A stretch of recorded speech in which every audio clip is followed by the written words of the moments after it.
తిరుపతి తిరుమల దేవస్థాన ప్రసాదాలపై మా ముఖ్యమంత్రి గారు ఈ గత 2 రోజులుగా మీడియాలో వస్తూ ఉందో ఇది అక్షరాల సత్యం. ఎందుకంటే ఏ ఒక్క భక్తుడు కూడా ఇది మాకు ధర ఎక్కువగా ఉంది లడ్లు అని ఎక్కడ కంప్లైంట్ లేదు. టీటీడీ దేవస్థానమే the richest temple in the world అని చెప్పారంటే మన దేవస్థానానికి ఉన్న నిధులు అంటే సంపద ఏ దేవస్థానానికి లేదు. కాబట్టి నిధుల కొరత కూడా లేదు. ఎవరిని తక్కువ కావాలి మాకు తక్కువ ధరలకే నూనె తెప్పియండి నెయ్యి తెప్పియండి అని అడిగిన దాఖలాలు కూడా లేదు.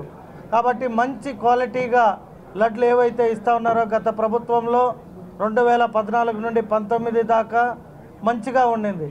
ఎప్పుడైతే వైఎస్ఆర్ ప్రభుత్వం అధికారంలోకి వచ్చిందో రివర్స్ టెండరింగ్ అని ప్రతి దీంట్లో అది పోలవరం కావచ్చు, తిరుమల తిరుపతి దేవస్థానం కావచ్చు, లేదా ఏ ఒక్క ఇరిగేషన్ ప్రాజెక్ట్ అయినా కావచ్చు, లేదా ప్రభుత్వంలో ఏ ఒక్క టెండర్ అయినా కావచ్చు, మేము రివర్స్ టెండరింగ్ ఆంధ్ర రాష్ట్ర ప్రజల్ని కాపాడడానికే ఉండాము అంటూ గత ముఖ్యమంత్రి మీ అందరికీ తెలుసు జైలుకు పోయి వచ్చిన వ్యక్తి. అంటే ఏం చేస్తే జైలుకు పోయాడు? ఆర్థిక నేరగాడు. ఆర్థికంగా నేరగాడు వచ్చి తిరుపతి తిరుమల దేవస్థానంలో ఏ భక్తుడైనా అడిగాడా మాకు తిరుమల లడ్డు కాస్ట్గా ఉంది ఇంకొకటి అని?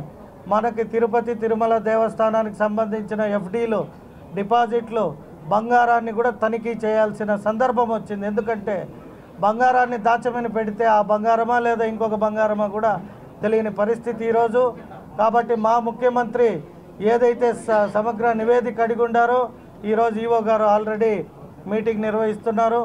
నేను హోమ్ మినిస్టర్ అమిత్ షా గారిని కానీ మా హోమ్ మినిస్టర్ గారిని కానీ అనేక మందిని ఒకటే మేము అడుగుతున్నాం, తప్పు జరిగిన వేళ ఎటువంటి వ్యక్తినైనా వదలకుండా ప్రజల ముందు వాళ్ళని నిర్దోషులుగా నిలబెట్టే బాధ్యత ప్రజలు మనకి ఇచ్చారు. కాబట్టి మన వంతు మేము కూడా శాసనసభ్యులందరూ కూడా ఈ విషయం పైన మరొకసారి మళ్ళీ పోరాడి మన తిరుపతి దేవస్థానాన్ని కాపాడుకునే ప్రయత్నం చేద్దాం.